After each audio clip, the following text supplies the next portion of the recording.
Ay, buhay! Using the... Ay, sorry. Just put in pala siya. Ay.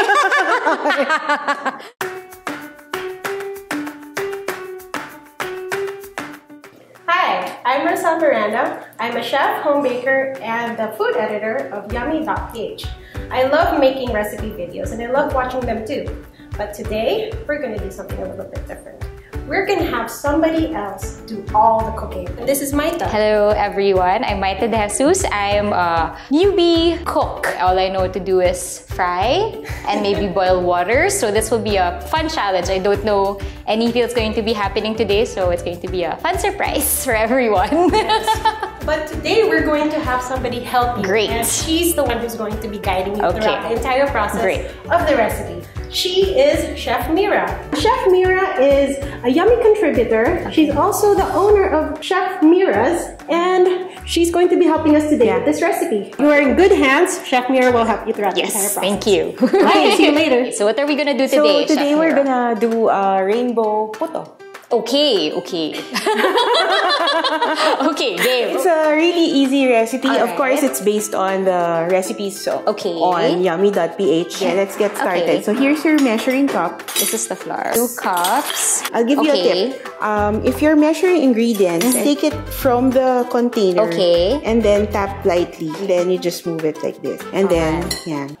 How long have you been... Well, I've been cooking for the past 10 years. I used to be a designer, graphic designer. Okay. But my love for cooking started when I was 8.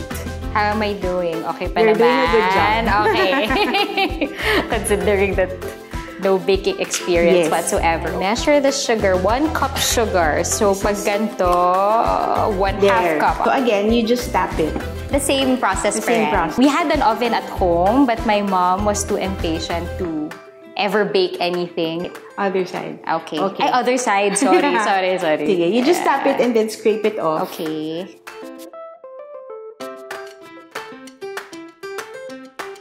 So this is our baking powder. This one, okay. And then we just need 1 tablespoon.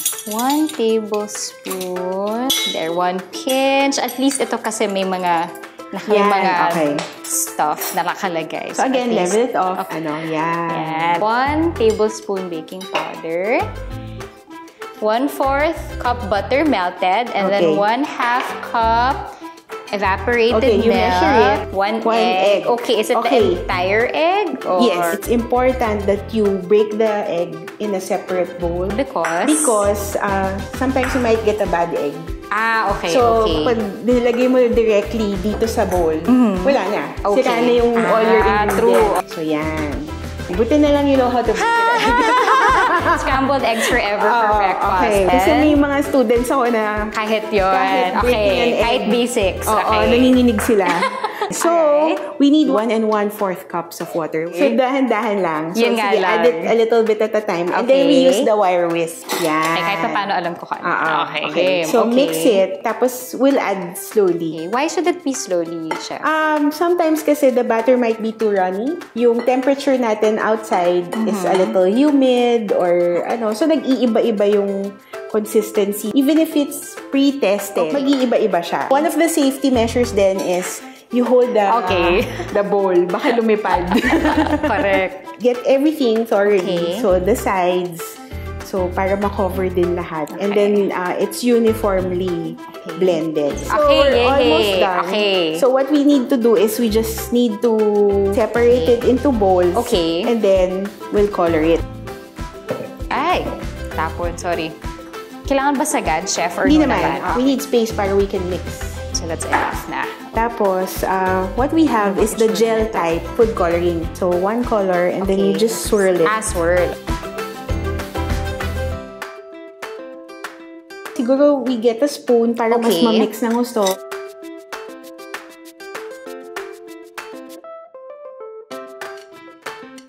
And then we put oil in the puto containers. Okay. You need a brush. Just brush enough. Tapos if you have excess, you put it back. Because of the size of this, siguro mga 1 tablespoon or 2 tablespoons of each. Is it okay to use the same spoon?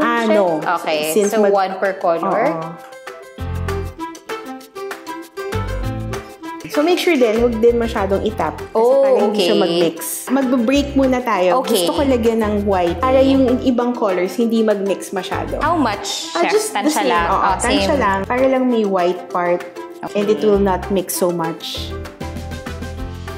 So we leave the rim na may konti kasi baka umapaw din siya. Magfa-fluff up kasi yung puto natin.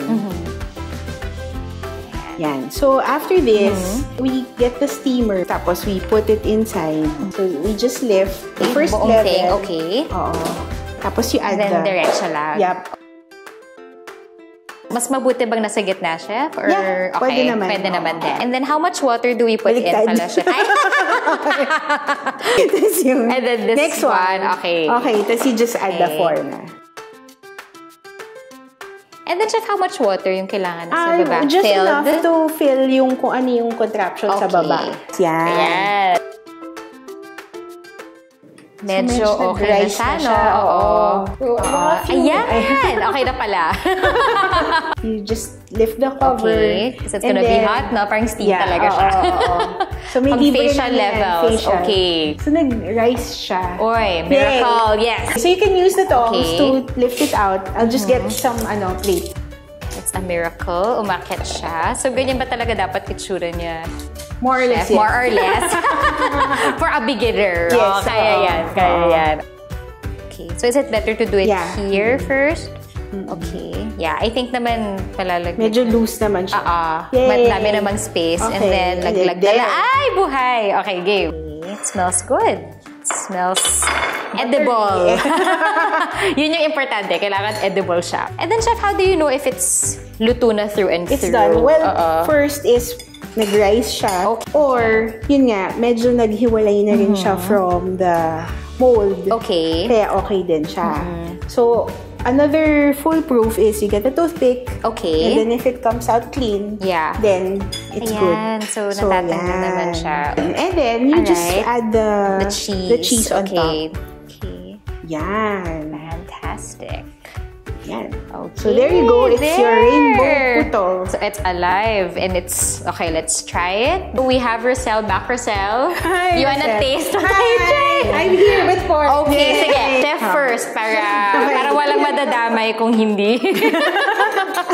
Chef, tingin nyo, anong...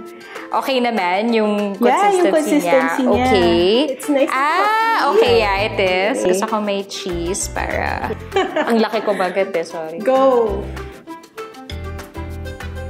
Okay, buhay. Sige. It's good.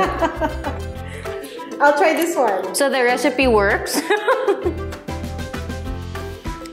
Nasa siyang kutsinta. Diba? But it's very colorful. Diba? Okay lang. Okay naman. De, puto naman. Oo, puto. Pro na pro. Kayang-kaya. Pwede ka nang magbenta sa simba. How did you find the recipe? Was it easy to follow? Well, syempre nangangapa ng konti. Kasi it's my first time to do anything that's not within a pan or anything. So, considering that it went up and then it tastes and you guys are still both standing and we're still here, okay naman. So, masarap naman siya. The recipe was very easy to follow. Yeah. Was Chef Mira helpful? Yes, very helpful, very helpful. So, marami ako nakuhang tips from her. Yeah, so kayang-kaya na siyang gawin sa bahay if ever. So, if I can do it, anyone else can do it too. If you like this cooking show and want to see more episodes just like this one, don't forget to visit Yummy.ph for more easy recipes just like this one that we just made. Thank you so much. Bye!